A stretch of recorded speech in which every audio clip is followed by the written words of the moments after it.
اعوذ باللہ من الشیطان الرجیم بسم اللہ الرحمن الرحیم اللہم صلی علی محمد وعلی آل محمد وبارک وسلم۔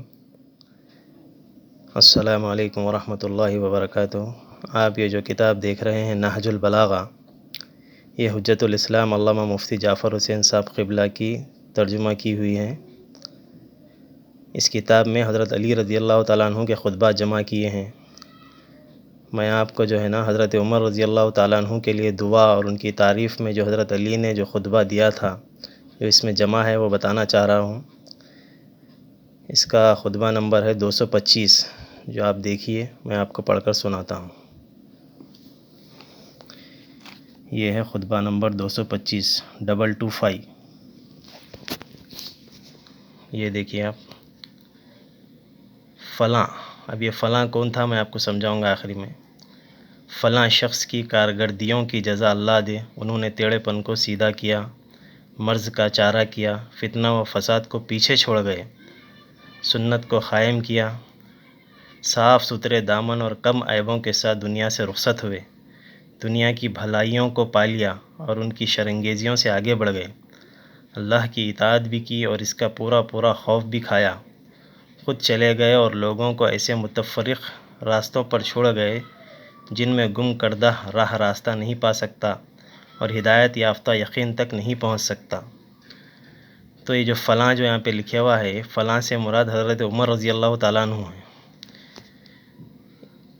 نہج البلاغہ کی جو شرح لکھی ہے علامہ ابن حدید نے تحریر کیا ہے کہ لفظ فلاں کنایہ ہے حضرت عمر رضی اللہ تعالیٰ عنہ سے، اور یہ کلمات حضرت عمر رضی اللہ عنہ کی مدح و توصیف میں کہے گئے ہیں، جیسا کہ سید رضی کے تحریر کردہ نسخہ نہج البلاغہ میں لفظ فلاں کے نیچے انہی کے ہاتھوں سے لکھا ہوا لفظ حضرت عمر موجود تھا۔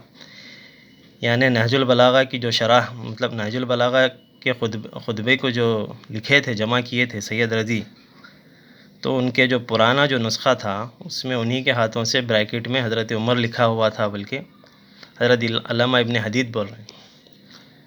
تو اب یہ فلاں جو ہے نا، اب یہی سیم ایسی حدیث ہمارے اہل سنت والجماعت کی مستند کتاب بخاری شریف کی بھی ایک روایت ہے۔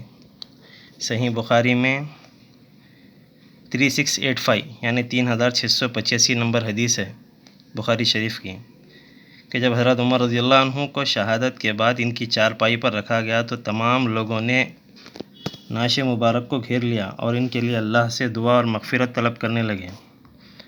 نعش ابھی اٹھائی نہیں گئی تھی، راوی کہتے ہیں کہ نعش ابھی اٹھائی نہیں گئی تھی، میں بھی وہاں موجود تھا۔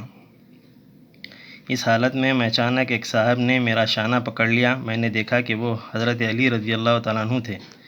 پھر انہوں نے حضرت عمر رضی اللہ عنہ کے لیے دعائے رحمت کی اور ان کی نعش کو مخاطب کر کے کہا، آپ نے اپنے بعد کسی بھی شخص کو نہیں چھوڑا جسے دیکھ کر مجھے یہ تمنا ہوتی کہ اس کے عمل جیسا عمل کرتے ہوئے میں اللہ سے جا ملوں، اور اللہ کی قسم مجھے تو پہلے سے یقین تھا کہ اللہ تعالیٰ آپ کو آپ کے دونوں ساتھیوں کے ساتھ رکھے گا۔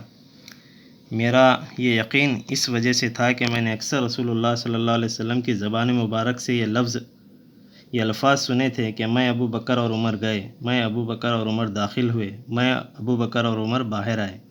یہ صحیح بخاری کی حدیث ہے، حدیث نمبر 3685 3685 نمبر حدیث ہے۔ تو یہ فلاں کے بارے میں یہاں جو تعریف ہو رہی ہے، اور یہ ہماری صحیح بخاری کی جو روایت ہے اس کو آپ دیکھ کر اس کو بخوبی سمجھ سکتے ہیں۔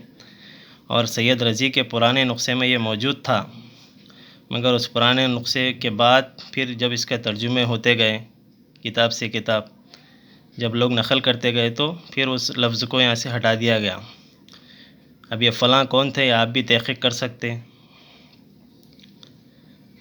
اور ہم تو آپ کو ثابت کر دیے۔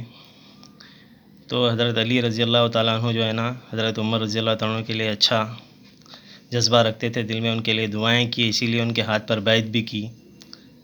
تینوں خلفاء کے ہاتھ پر آپ نے بیعت کی، اور یہ اعلانیہ بیعت تھی، کوئی چھپی ہوئی بیعت بھی نہیں تھی۔